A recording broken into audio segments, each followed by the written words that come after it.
Guess who's back? Bet you didn't think you were gonna see me so soon. Guess who's back? Guess who's back? Guess who's back? I'm back and I wanted to kind of give you guys a rundown of what I got going on, the tuning process with Cary, and some of the things that I've had hangups on and my lessons learned about this kit. So I figured I'd come on here and shoot the shit with you guys. So here we go.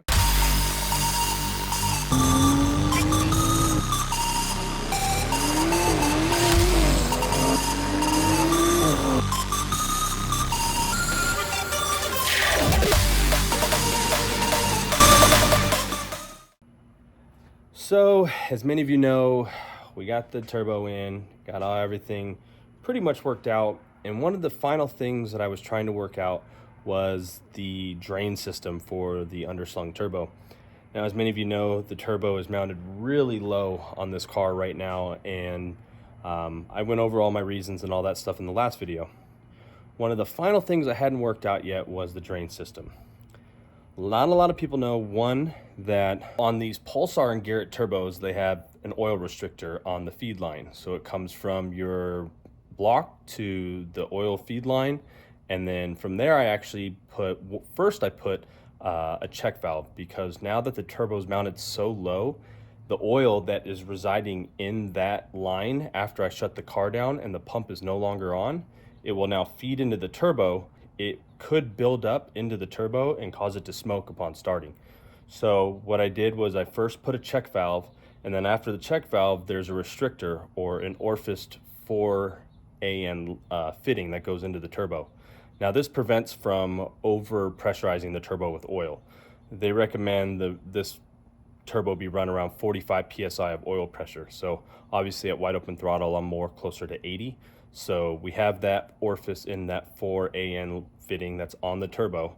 And then from there, it goes through the turbo, oil, and the canister and bearing area, and then down the drain. And then the drain from there is all gravity fed. Now, a lot of that efficiency of how the oil drains out of the turbo is really reliant on orientation of the turbo. So how it's clocked forward and backwards. They also give you an orientation on how the center section should be clocked for the drain. So if this is perfectly vertical, I think it's like 15 degrees this way or 15 degrees this way. That is still allowed for proper drain of the oil from the turbo. My only issue is that I didn't want to go too low with my reservoir, because I wanted to keep it a little bit above the subframe line just for protection. So we started out with this one, and obviously, as you can tell, it's a little bit too tall if we are fighting height issues. So we went ahead and went over to this one. The problem is that once you add a fitting onto this one, as you can see, you still are pretty tall in height. So I needed something that was a little bit more straight to a 90. And I went online and I found these guys. So the guys over at Dedicated Motorsports had this drain fitting that bolted straight to the turbo and allowed for a more perfect 90 degree that allowed me to keep my reservoir up higher and have a better slope, because as you know, the turbo drain is gravity fed. So I need a little bit of slope in order for it to feed into my reservoir to go to my pump and back into my motor. So I'll show you my setup right here. All right, so as you can see, this is the fitting that we went with on the turbo for the drain. From this angle, you can kind of see, but that is the angle that I have going to the reservoir. Now, we mounted this reservoir off my transmission. As you can see, I'm running those spacers right now, but we have, I'm having some 3D printed, and then also might even have some metal 3D printed that is all one piece. So it's a little bit more stable. This is just temporary, but it works for now. As you can see, it is pretty close to, if not just slightly above the subframe, which was my goal with everything. The turbo, slightly above the subframe, and the reservoir, slightly above the subframe. So that kind of helps me. I've obviously never hit the subframe. The only marks you see are obviously from the jack, from the powder coat being scratched off. But so that's how the turbo setup for the drain is. And this was an issue because obviously you can see that if I was just a little bit longer, that we were well below this, and so no longer could the gravity drain into the reservoir. So that is our current setup right now, and it's working really good. So the guys at Dedicated Motorsports came out with a pretty cool setup for us underslung and lower mount turbo guys. But as many of you guys know, after I got the car running, I was already doing hits. It was making good boost. But we did have that drain issue, which we got resolved eventually. But in the middle of trying to get that all resolved, we got some oil in the intercooler, in the exhaust. I mean, it was everywhere. So we eventually got that all figured out. I got it all cleaned out.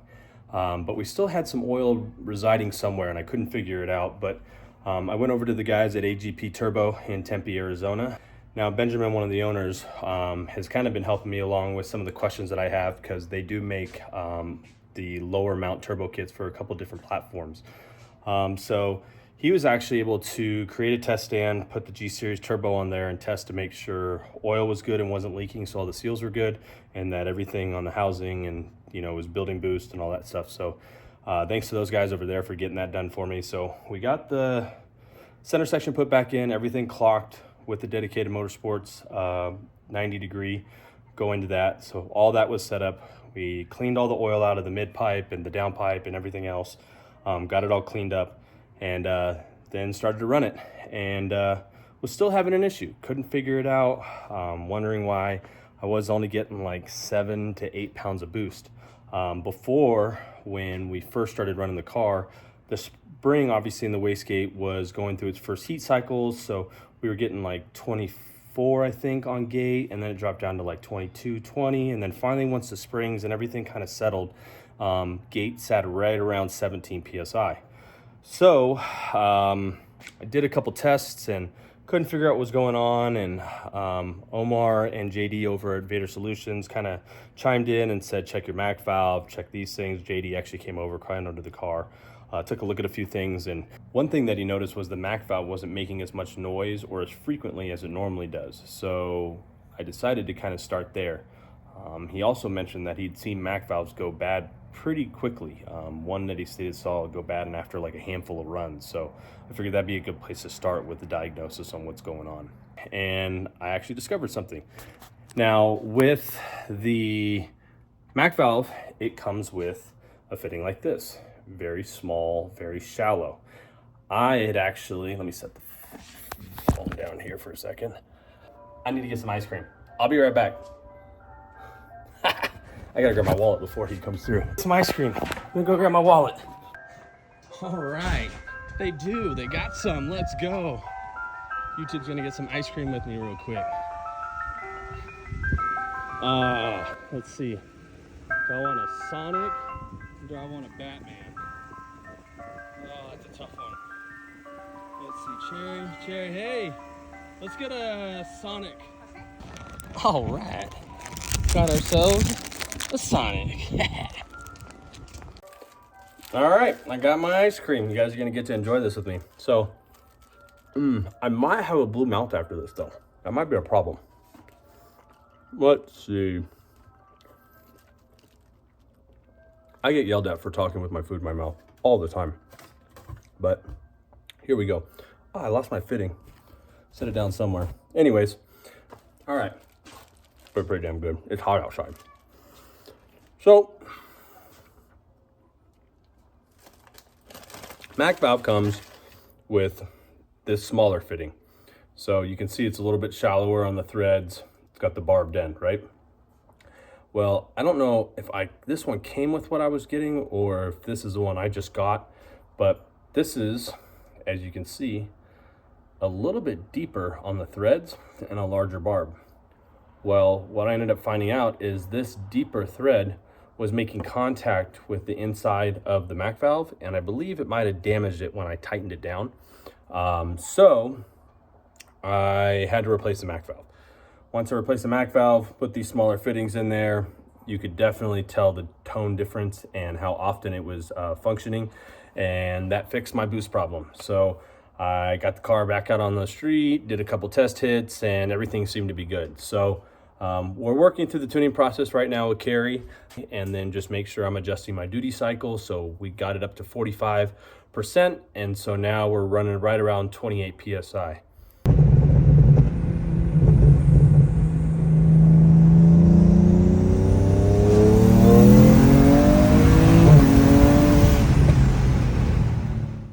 So that's only my second revision from Cary so far. So we still have a few things to do. Now that I know I got everything pretty much worked out and fixed, I've been trying to just put miles on the car and just get comfortable with everything.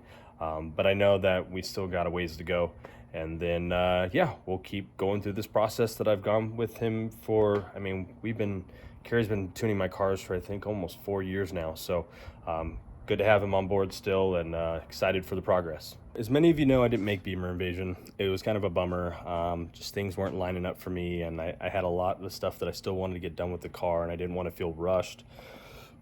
But, you know, that's just how it goes. It ended up working out for me because I ended up getting strep throat after Labor Day weekend.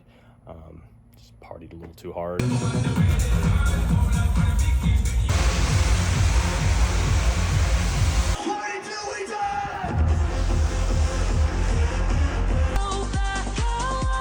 And so yeah, I wasn't gonna make it either way, even if I tried.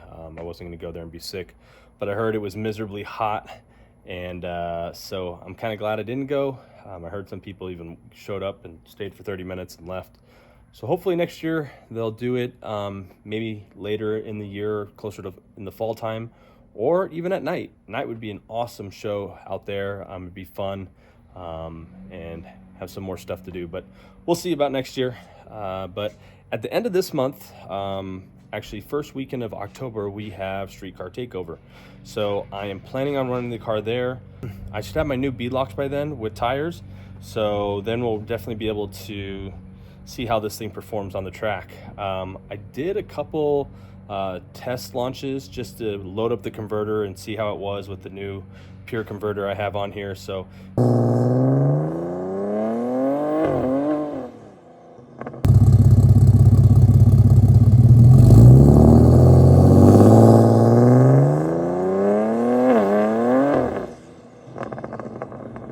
you could start to feel the converter start to grab around 3,500 RPM. So the 4,000 stall was perfect.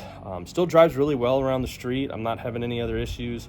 So yeah, it's just a matter of what I want to do moving forward. And I think after we get a couple more weeks of revisions and test and tunes with Cary at Jordan Tuned, we're gonna possibly put it on the dyno and then just really get some hard numbers, see how it's running, and then build a table from there and decide what power levels we want to have it set at.